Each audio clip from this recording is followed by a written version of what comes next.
Donc maintenant, on a vu un peu tous les éléments du langage nous permettant d'écrire des assertions et des propriétés de manière efficace. Donc on va regarder deux exemples sur lesquels on va réfléchir et puis un que je vous montrerai avant de conclure. Alors premier exemple, c'est lorsqu'une requête est émise, donc on a une activation du signal REC, alors on a un acknowledge qui doit arriver au plus tard 5 cycles d'horloge après. Alors là, je vais vous laisser réfléchir à ça. Je ne vais pas donner la réponse maintenant. On regardera en cours, en fait, qu'est-ce que vous pourriez proposer par rapport à ça, et puis on fera une correction en direct. Deuxième exemple sur lequel je vous laisse réfléchir, on a les entrées A et B qui doivent rester stables tant que valide est actif. Voilà ce que vous avez dans votre spécification. Maintenant, on aimerait écrire la propriété correspondante. Donc je vous laisse écrire ça pour vous, d'accord? Et puis après, on fera un peu de partage d'écran pour voir ce que vous avez proposé et voir si on est tous d'accord. Donc voilà, ça c'est deux exemples sur lesquels je vous laisse réfléchir. Le troisième exemple, c'est le FIFO que j'ai montré dans la présentation sur la vérification formelle. Je reviens sur cet exemple-ci pour voir un peu la puissance de ces assertions. Donc on a un FIFO générique en taille de données, un signal qui indique qu'il est plein, un signal qui indique qu'il est vide, un signal pour dire qu'on va écrire quelque chose dedans. À ce moment-là, on écrit data i à l'intérieur. Et puis en sortie, on a data o qui est fourni, et puis un signal de read qui permet de dire qu'on va lire, en fait, consommer cette donnée-là. Donc, on peut imaginer différents types de propriétés là autour. Donc ça pourrait être, après une écriture, la donnée doit immédiatement être disponible.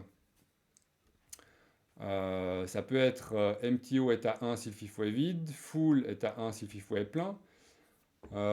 On a des hypothèses qu'on va pouvoir faire. Il ne faut pas écrire une donnée si le FIFO est plein. Il ne faut pas lire une donnée si le FIFO est vide.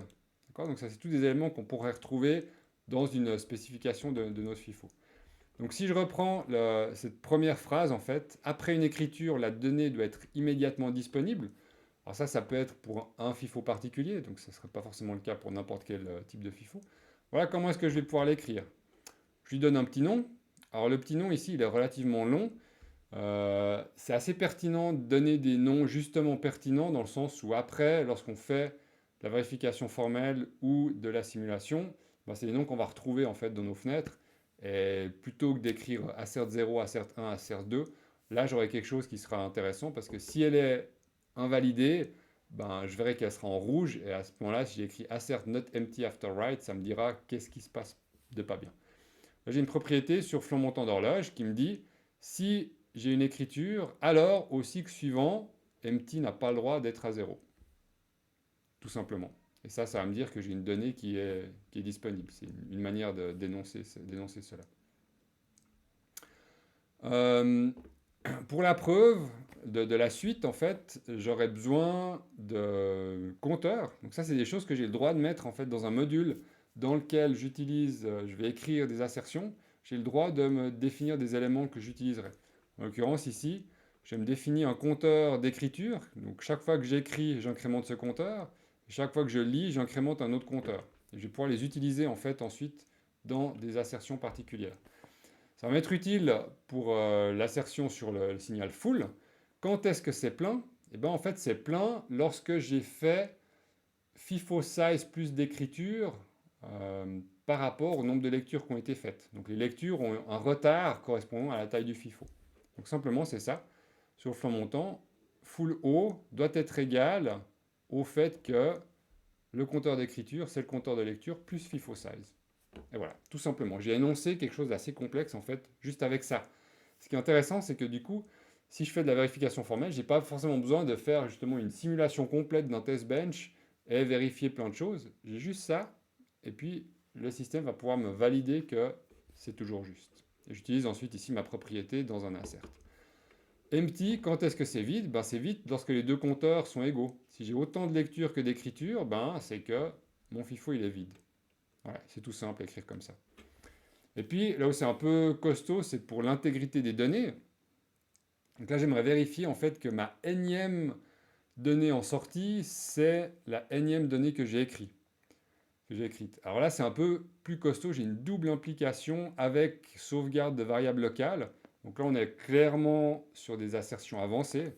Donc, dans une propriété, en fait, j'ai le droit d'avoir des variables locales. Ici, j'ai un compteur et puis une donnée. Et puis, je vais pouvoir les utiliser en fait à l'intérieur même de mes assertions. Donc là, sur le fond montant de l'horloge, qu'est-ce que je vais faire? Si j'ai un write, alors je vais mémoriser le compteur d'écriture et je vais mémoriser les datas que j'ai en entrée. Et je vais pouvoir les réutiliser en fait plus tard. C'est ça qui est intéressant.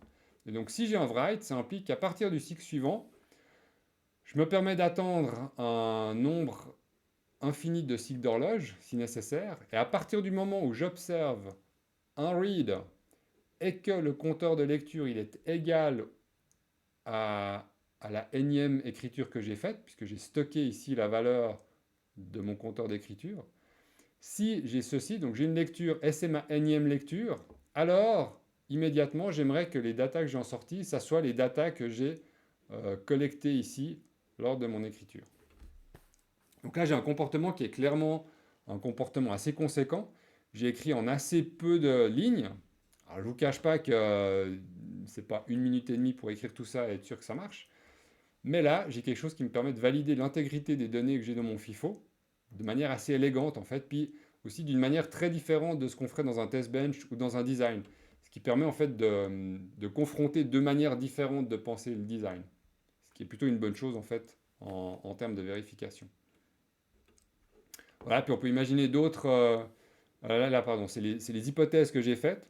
Donc les hypothèses que j'ai faites qui étaient liées à mes spécifications, dans le sens où je voulais dire qu'on n'a pas le droit de faire un read si empty est à 1. Donc là, je le mets comme hypothèse. Je n'ai jamais read à 1 alors que empty est à 1. Je n'ai jamais un write si full est à 1. Et puis une autre qui est un peu spéciale. Là, j'ai imposé que mon compteur d'écriture devait rester plus petit que 4 fois FIFO size. Pourquoi est-ce que j'ai fait ça? Ça permet en fait de faire que la vérification formelle puisse se faire correctement, c'est-à-dire qu'elle puisse se terminer. Si je ne mets pas ça, en fait, la vérification formelle, en tout cas avec Questa Formal, ce serait peut-être pas le cas avec un autre logiciel. Avec Questa Formal, il va utiliser du model checking, c'est-à-dire qu'il va générer en fait tous les historiques possibles. Et du coup, ben, tous les historiques possibles, lorsque le temps tend vers l'infini, ça peut être un petit peu long sur la fin.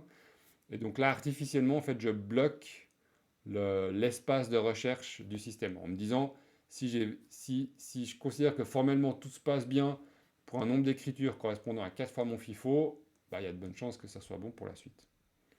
Voilà, donc là on a assez peu de code en fait pour vérifier un comportement relativement conséquent d'un FIFO qui nécessiterait un test bench assez conséquent si on voulait le faire de manière plus traditionnelle.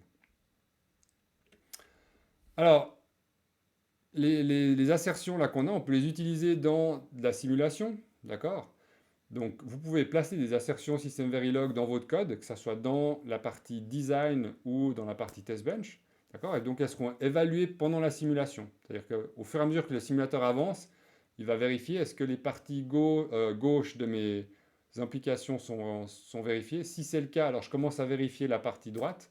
Et puis ensuite, dans le chronogramme, on va voir où est-ce que les assertions sont observées, où est-ce qu'elles sont bonnes, où est-ce qu'elles ne sont pas bonnes. Ça, c'est une manière de faire. L'autre manière, c'est de les utiliser pour faire de la vérification formelle.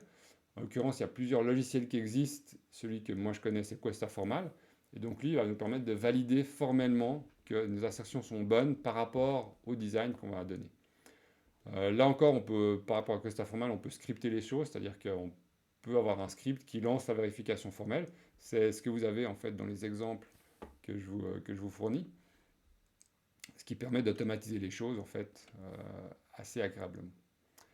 Donc voilà, pour terminer là sur ces assertions, donc là vous avez un peu la boîte à outils System Verilog pour écrire des assertions. C'est vraiment quelque chose qui est intéressant parce que ça permet de penser le système différemment. Ça permet typiquement de bien valider toute la partie contrôle d'un système. Pour la partie données, ça peut être un peu plus délicat suivant ce qu'on fait. D'accord? Mais au moins le contrôle, on peut le valider comme ça. Ça peut être utilisé pour faire de la vérification formelle, donc c'est le top du top de faire du formel, parce qu'après vous avez une preuve qu'effectivement vous respectez les propriétés que vous avez énoncées. Le petit souci, bah, c'est évidemment pouvoir les écrire correctement, donc c'est pas évident d'être sûr que les assertions sont bien écrites, ça c'est un des soucis qu'on aura. Par contre, le fait de penser propriété plutôt que de penser design ou vérification fonctionnelle, eh ben, ça oblige à penser différemment et donc de confronter deux manières de penser le système et donc de potentiellement trouver plus d'erreurs. Moi, je vois ça comme quelque chose de complémentaire aux bancs de test classiques. Ça sera assez rare qu'on puisse faire que du formel. Par contre, on peut formellement prouver une partie du système et puis ensuite utiliser cette connaissance-là pour ne vérifier qu'un sous-ensemble ensuite. À partir du principe que toute ma partie contrôle, par exemple, est bonne, puis ben, je vérifie juste que les données sont traitées correctement. Ça peut être intéressant. Ça peut être utilisé en black box ou white box, donc on peut mettre des sondes à l'intérieur du design ou observer que ce qu'on veut à l'extérieur. Et puis voilà, le mot de la fin, c'est que ça peut causer un peu de chute de cheveux parce que justement, c'est pas facile à écrire. Enfin, c'est pas que c'est pas facile à écrire, c'est pas facile d'être sûr qu'on les a écrits bien, être sûr qu'elles vont triguer quand on veut, et être sûr qu'on ne s'est pas trompé en fait là-dedans. On verra ça avec les deux exemples sur lesquels je vous demande juste de réfléchir. On verra qu'on aura différentes propositions et puis voilà, on va discuter sur lesquelles sont bonnes, lesquelles sont pas forcément bonnes.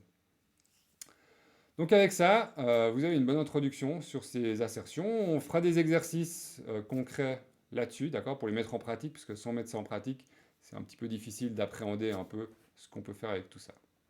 À très bientôt.